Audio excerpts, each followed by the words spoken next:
What's up, everyone? Garage 79R. We're in the shop, and I just want to show you what's going on. I got this '01 Corolla that a bunch of friends of mine are building into like a road racer slash maybe endurance racer or something.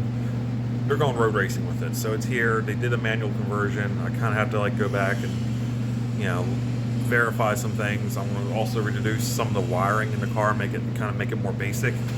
Doing a full roll cage in the car, full exhaust. And I got to do something about the seat. The seat is mounted, but it sits like way too high. So stuff like that. So basically, making it a race car.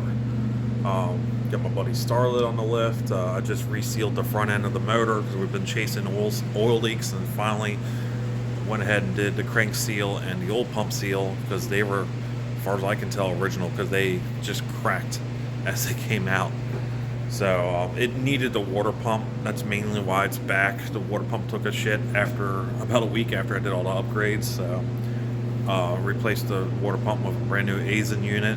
It had a drive joy unit from Japan because it's from Japan.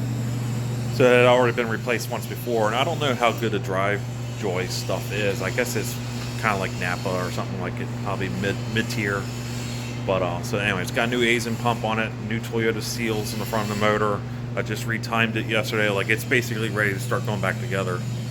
And then the Paseo, ignore the bucket because the Starlet was dripping. Paseo's running really good now. The other day, I drove it back to the house or to the shop. I pulled the plugs out because I was going to gap them down a little bit more. And I noticed 1 and 4, and I'll sprinkle the picture in. 1 and 4 were black, and 2 and 3 were whitish, like a normal firing plug. So I was like, huh. So cleaned the plugs up, regapped them. They're down to 25 now, 025, and I grabbed a coil out of my stash, and just the 1/4 coil, and so put that one in, and the car instantly runs better. The gap alone, I don't have spark blowout anymore. The candles stay lit the whole time.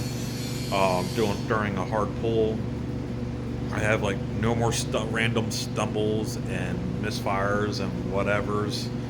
And here I am. I'm thinking of still just the tune not being as refined as it could be. But when I look at the tune, it's actually, I have it pretty smoothed out. So once I change that coil, the car now runs great. Like, hell yeah, it runs great. It's set at 10 pounds of boost, pretty much flat across the board. 9.5, 10. I don't really want to go a whole lot more than that. We can, but it's still got the stock valve springs, which are very weak, and they tend to float after 5,000 RPM with some boost. So, but it's running really, really good. It still smokes like hell, which is very common with these Mazda turbos. It's already been, the center housing's been replaced once before when I had it in the pink car.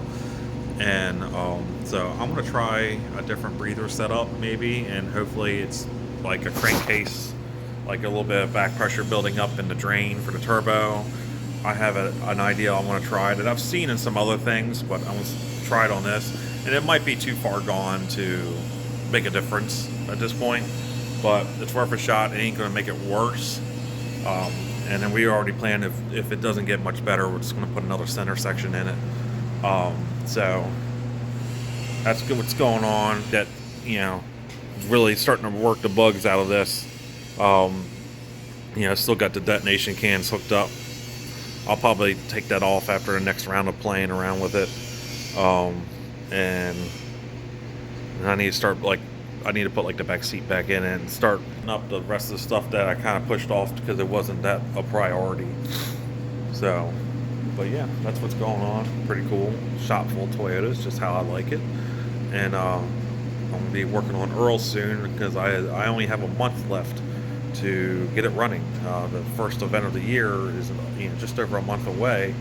And I still got to build a harness. I still got to change out the wheel studs and start testing the car and start ironing out the issues with that. So I'm always busy. I never not have anything to do. So unfortunately, I think this Corolla build's going to push working on the Malibu back a little bit, because I was planning on working on it like now, and this is kind of take up my upcoming free time in between things. So it is what it is. This is going to be like a shop promotional car, because they're gonna put a whole shop livery on it and everything. So it's going to be cool. It's good to have friends that have common interests and they want to help me be more successful. So anyway, I'll see you guys on the next one.